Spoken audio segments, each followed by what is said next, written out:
आप सभी का स्वागत है व्रत पूजा उपदेश यूट्यूब चैनल में। आज की वीडियो में हम जानेंगे 1 फरवरी 2026 को माघ मास की पूर्णिमा और रवि पुष्य नक्षत्र का दुर्लभ संयोग एक साथ पड़ने जा रहा है। आप ऐसा कौन कौन सा कार्य कर सकते हैं कि आपको इस नक्षत्र और स्थिति का संपूर्ण फल प्राप्त हो। शास्त्रों के प्रमाण सहित हम इस वीडियो के माध्यम से जानेंगे। वीडियो अंत तक अवश्य देखिएगा। यदि आपके मन में कोई भी प्रश्न है आप कमेंट कर सकते हैं, उसका आपको उत्तर दिया जाएगा। 1 फरवरी 2026 को पूर्णिमा तिथि का प्रारंभ सुबह 5:52 पर होगा, जबकि रवि पुष्य नक्षत्र का सूर्य उदय 7:10 से और रात्रि 11:58 तक होता है। जिस दिन पुष्य नक्षत्र रविवार को आता है उसे हम रवि पुष्य नक्षत्र के रूप में जानते हैं। रवि पुष्य नक्षत्र में किया गया कोई भी कार्य आपको सफलता दिलाता है। रवि पुष्य नक्षत्र के दौरान आप मांगलिक कार्य कर सकते हैं, लेकिन विवाह नहीं कर सकते। पाणी ग्रहण संस्कार इस नक्षत्र के दौरान नहीं किया जाता, क्योंकि ब्रह्मा जी का इस नक्षत्र को श्राप है कि यदि इस नक्षत्र के दौरान पाणी ग्रहण संस्कार किया जाएगा तो वो असफल रहेगा, ऐसा ब्रह्मा जी ने श्राप दिया था।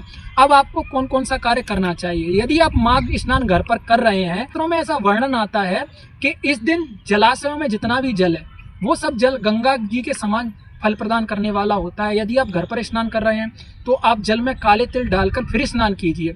स्नान करने के बाद दूसरा सबसे महत्वपूर्ण कार्य जो आप करेंगे वो भगवान सूर्य को आप अर्घ देंगे। भगवान सूर्य को आपको अर्घ कैसे देना है, सबसे पहले एक तांबे का लोटा लीजिए, उसमें लाल पुष्प मिलाइए, पुष्पों के साथ फिर भगवान सूर्य को आप अर्घ दीजिए। ओम सूर्याय नमः, ओम भास्कराय नमः, ओम दिवाकराय नमः, इन मंत्रों का आप जाप कीजिए।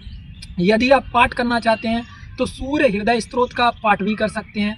उसके बाद जो दूसरी सबसे बड़ी चीज़ आपको करनी है वो करनी है आपके पितरों का तर्पण। इस दिन यदि आप पितरों का तर्पण करते हैं तो आपके पितृदोष से शांति मिलती है, आपके पितृदोष का नाश होता है, इसीलिए आप तर्पण अवश्य कीजिएगा। तीसरा काम, आप मंदिर में जाइए, भगवान विष्णु की पूजा अर्चना कीजिए। आप ओम नमो भगवते वासुदेवाय मंत्र का जाप कर सकते हैं। इन जापों से आपको इसका संपूर्ण फल प्राप्त होगा। तीसरा कार्य जो आपको करना है वो आपको दान देना है, लेकिन दान आप कौन सा करें, कौन सा दान सर्वोत्तम है इस दिन करना। गरुड़ पुराण में वर्णन मिलता है, तिल दानम महापुण्यम माघे मासे विशेषतः रवि पुष्य च संभूते सर्व पाप प्रणाशनम। रवि पुष्य नक्षत्र और माघ मास पूर्णिमा का दिन हो तो काले तिलों का दान करना सर्वोत्तम माना जाता है। काले तिलों का दान आप किस प्रकार करेंगे, आप एक तांबे का पात्र लीजिए, काले तिल लीजिए, उसमें थोड़े से चावल मिलाइए, अब आप दान कीजिए। दान करने का आपको संपूर्ण फल प्राप्त होगा। ये 3 कार्य करने से आपको माघ मास पूर्णिमा पर किए गए व्रत का संपूर्ण फल प्राप्त होगा। वीडियो अच्छी लगी हो तो हर हर महादेव अवश्य लिखें।